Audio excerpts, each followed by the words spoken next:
What's going on, YouTube? This is J Money, and I was at locals all day yesterday, more or less. It's a rather competitive one. There was a lot of people there. It was a box tournament, if that gives you an idea how many people were there.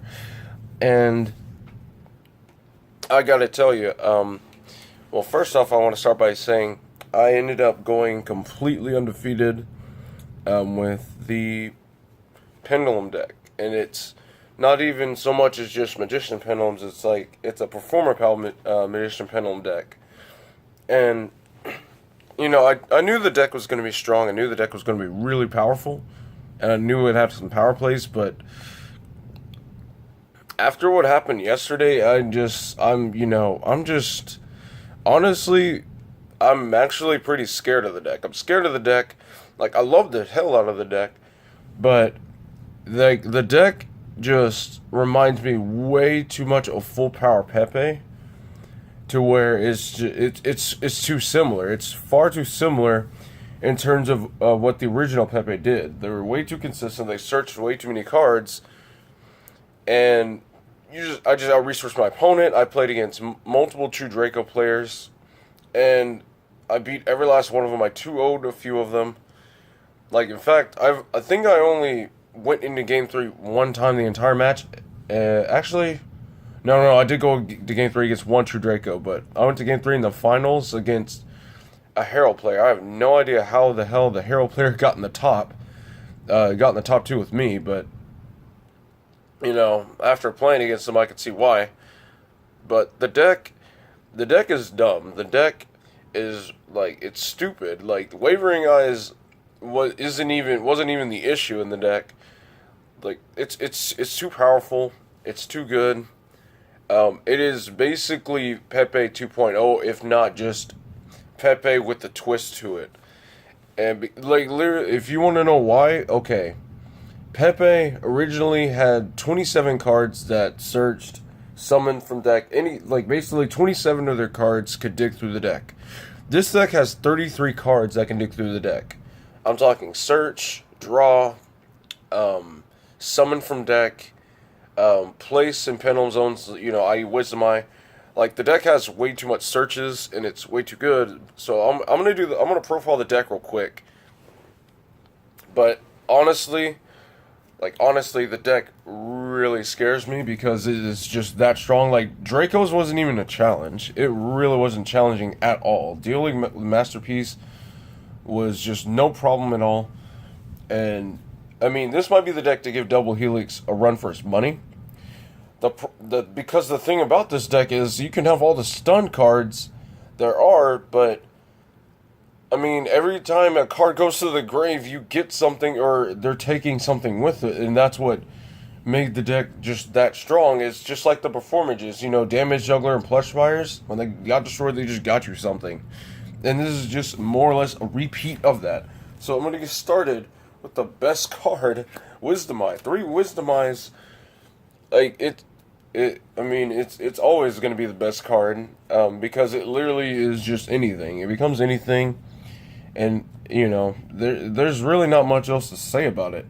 It literally just tutors your entire deck. I would argue this is probably, like, the 3rd best card in the deck, but you still needed it 3. Like, the double irises, the high skills, I've resolved it multiple times in turn ones a lot, so I would get the doubles. This is the MVP of a lot of the whole tournament. Not only because it allowed me to blow up, but it allowed me to run over Masterpiece a lot more. Because here's the thing, you don't have to worry about Diagram when it's in the skills, because you're going to pump it. You're generally attacking with Joker. You're either going to attack with Joker, or you're going to attack with the Astrograph, and you're going to pump it up. This will die, and Diagram will go with it, so Diagram can't protect Masterpiece from destruction, and it was just way too easy. Once you have that in the skills, Masterpiece is done, essentially. They won't pop, because they're fearing another Astrograph. Fearing Astrograph in hand, they're fearing that you may have Wavering Eyes to search the Astrograph, and it's just too good. This is also incredibly strong. This gave me a lot of my double Omega plays, which I've done quite a few times. Um, you may not be able to sync or exceed with anything but magicians, but you can link with other things. So that is key. I only play one black fling and one white wing. This is a pretty good number. I only search it when I need it, or I'll dump it to make Zark.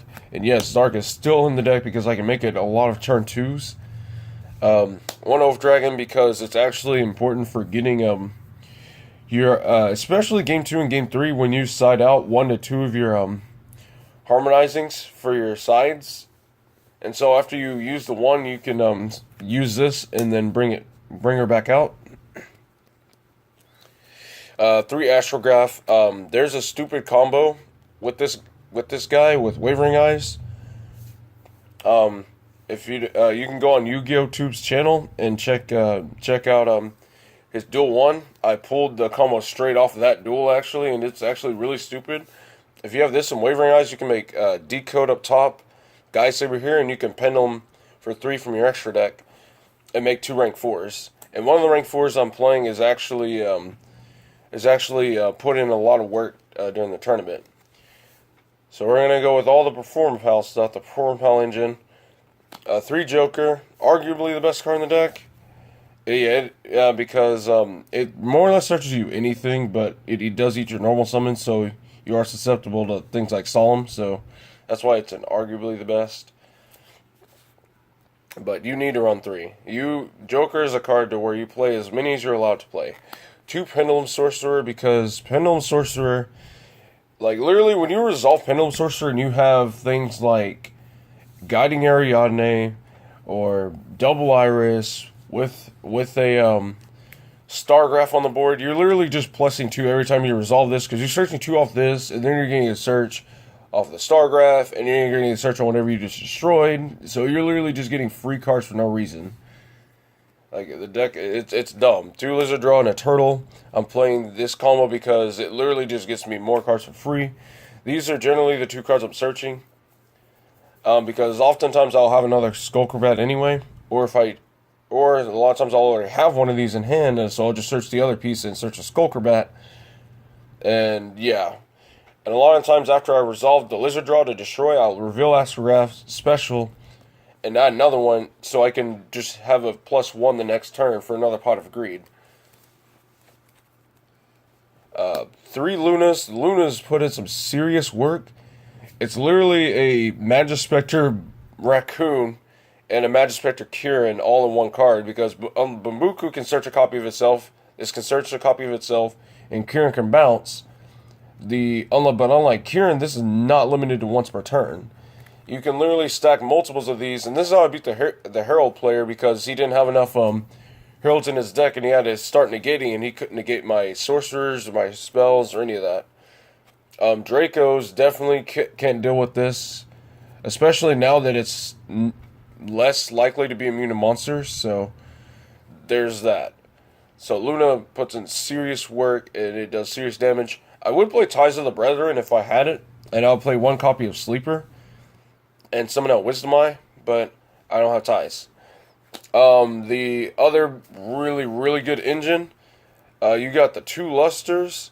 Luster at 2 is actually really broken because Igniser can just get you another monster out of the deck for free. Essentially, this gets you free advantage, and yeah, for no reason. No apparent reason at all. 2 Vectors and 1 Face-Off. The Face-Off, every time I resolve this, it just got really stupid. Face-Off just gives you way too many free cards, especially if Luster gets picked and you choose to put it in the scales. Like, it's too many cards. It's way too many cards. You're just going to easily out-resource your opponent, and it's stupid. 2 Stargraph and 2 Time Graph.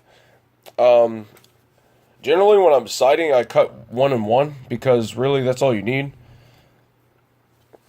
The 3 Wavering Eyes, obviously.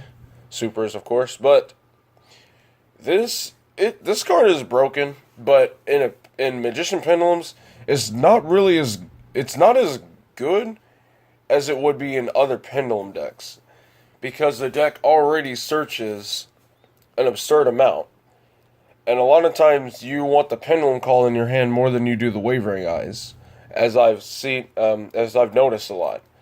A lot of times I just end up setting this. I won't even resolve it. A lot of times it's just set on the board for about 2 turns, and I'll play it when my skills are actually getting threatened, or if I have purple poison in one side of the skills, and I'm just waiting for them to make an action, so I can just Wavering Eyes, so I can search, and then I can blow up a card. 2 Pendulum Call, when you were, it's best when I'm playing this. I mean, a lot of times I'll have 3 Pendulum Magicians in hand, but I have to be careful not to use their effects yet. Especially with Double Iris. The Double Iris, if I have Double Iris in hand, I'm not going to scale the Double Iris at all. I'm just going to summon it to the field and hope to destroy it, so I can get the time graph and just do the whole double disruption combo. It's too good. It's just instant harmonizing if you don't have Stargraph. I don't have Duelist Alliance either. If I had it, I don't even know if I could make space for it. I don't even think you need to even play Duelist Alliance at all, even though it's another search. 1 Time Star, I could be playing 2, but like ever since the new changes, you don't even need the second one. Actually, ever since Lynx hit the scene, you really don't go into the second one at all. Tornado Dragon, I've made this almost every single game. A lot of turn 1s to blow up my Double Iris so I can search and have Astrograph trigger as well. The search. And then, have the disruption against my opponent. Trapeze Magician. I actually forgot to put Trick Clown in the deck. But Trapeze Magician is actually low-key really broken in the deck because not only does it take 2 spellcasters, but it just promotes a lot. It just performs OTKs very, very, very easily, especially if you have Astrograph on the board. If you've pumped up Skullcrabat Joker with the Poison Magician, and you used Iris to double the damage, like this card, it's too good. It's too good, and oftentimes, yeah. If I had Trick Clown, it'd be even more stupid because it'd just be more monsters for free and more extra deck shenanigans, more materials for Lynx, and then Trick Clown would just come back. And no, it's dumb. Galaxy Tomahawk for the stupid combo. When you have Astrograph in hand already and you resolve Wavering Eyes, you're gonna search Astrograph. You're gonna summon both of them. And you're going to make this, and you're going to just spam the field with tokens. Oftentimes you have a monster on the board. Use a token in Tomahawk to make Proxy, and the other monster that's on board, that's not the token, and Proxy make Decode, and use the other 3 to make Guide Saber, and then you just pendulum 3 from your extra deck, as if the link mechanic wasn't even there, which made it even more stupid. Ignister, especially now, because you could summon Luster from the deck. It's still really good. It's still needed. It's still non-targeting removal. It's still good. Double Omega, because you can easily do double Omega combos. Turn 1, if you double Omega your opponent and you have the trap already set, you're set. You're winning. That's how it is. I made Zark about 3 to 4 times this tournament. Every time I made it, I won. It's not difficult at all to make it, especially if you made Time Star and you keep it there for a little bit. You purposely will use a trap card to just dump your pieces to the graveyard, so it makes it just infinitely easier to make this. And if he hits the skills, you pretty much win. 1 Supreme King Starving Venom, I was really close to making it to copy Ignister, but I didn't need to. I made this a couple times. This card is actually really, really good because it fits the field board wiping, and it's a construct in a sense, and it deals damage. But I don't have any Supreme King Gate cards or Supreme King Dragons. I don't play enough of those to actually summon it out of the grave. It's essentially a pseudo Utopia of the Lightning, except you don't have to detach 2 materials. Its effect also is pretty good, except I don't play Supreme King Gates. It's an option. I haven't made it. 1 Proxy for the stupid combo, 1 Decode for the stupid combo, and a Guide Saber for the stupid combo. You literally just make Decode and Guy Saber. That's already enough damage to put you in a serious hurt. And then I'm going to Pendulum Summon for 3. And it's stupid. And the last card is Evil Storm Nightmare. Evil Storm Nightmare has put in a lot of work. Granted, it didn't put in as much work as I wanted to because of my matchups.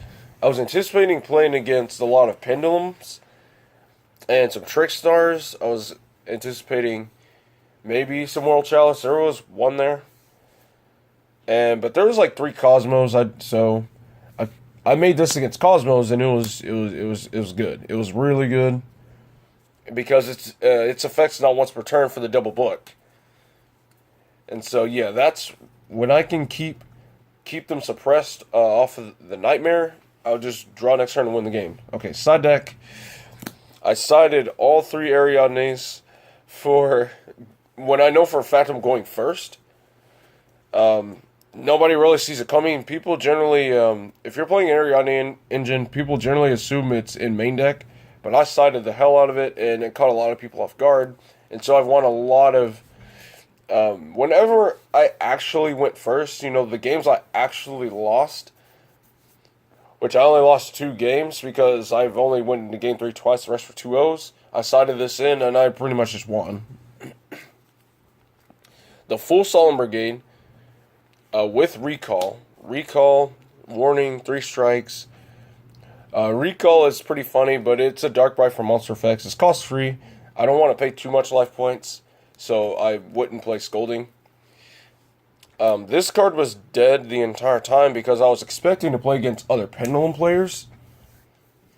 Now, since people have seen that Pendulums can still be powerful, and that's also why I ticked in Nightmare against other Pendulum players. So when they go for the Pendulum Summon, I can go for the book, but nobody's really going to play into that. But this, if I was going against a mirror match, and I saw that they had a set card, which is often probably going to be the trap card, I would play this and destroy the skills, and then destroy the trap card, and I would just win, essentially, or just take control. But, again, I didn't play any Pendulum players. 3 Denkos, you can play them now because Dryden is gone. Which is, it's good for you against back row heavy decks. I played against 1 Barrier Statues. I didn't see it at all game 2. I saw it game 3, but he had 1 back row at that point. So it really didn't matter. 2 Lockbirds because every deck searches an incredible amount. You're going to need it a lot more now when Double Helix hits the scene. So that is the Performer Pal Magician Pendulum deck. And again, the deck is fucking scary. The deck is scary. It is full power Performer Pals, full power PePe all over again, essentially. Non-stop searches, non-stop resources. You do as much as you can do turn 1. You just choke your opponent out on their turn, and you win the next turn. It literally reminds me of full power PePe. Which makes me love the deck because I loved PePe, but it's also scary at the same time because do people really not see how strong this deck can be? I don't know if it's just me playing the Performer Pal engine and how the 33 cards in the 42 card deck can search or could dig through the deck, but I had no trouble getting into whatever I wanted. And I had no trouble outing my opponent's shit. Even against Barrier Statues, all I do is just search the trap card, resolve it, and you're good. Like, the trap card is what breaks the deck. The trap card is... it's stupid when you have... when you're under Pendulum Call or Time Star. Like, it's won me a lot of games, but... like, people are really sleeping on this damn deck. This deck... I mean, I've seen it a lot on Dueling Book, but... people have not been making the plays I've been making. The plays... like, the potential of this deck is unreal. Again, it's scary, and I actually want to go deeper into this deck and try to at least exploit some sort of weaknesses to the deck because the deck is stupid. Especially me, as being a World Chalice player, if I'm seeing these Pendulum decks everywhere, it's just, it's going to be scary.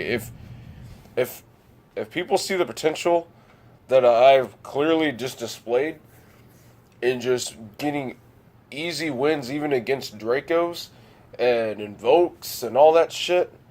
Like, the deck is the problem. Like, it's not even the Wavering Eyes that went to 3.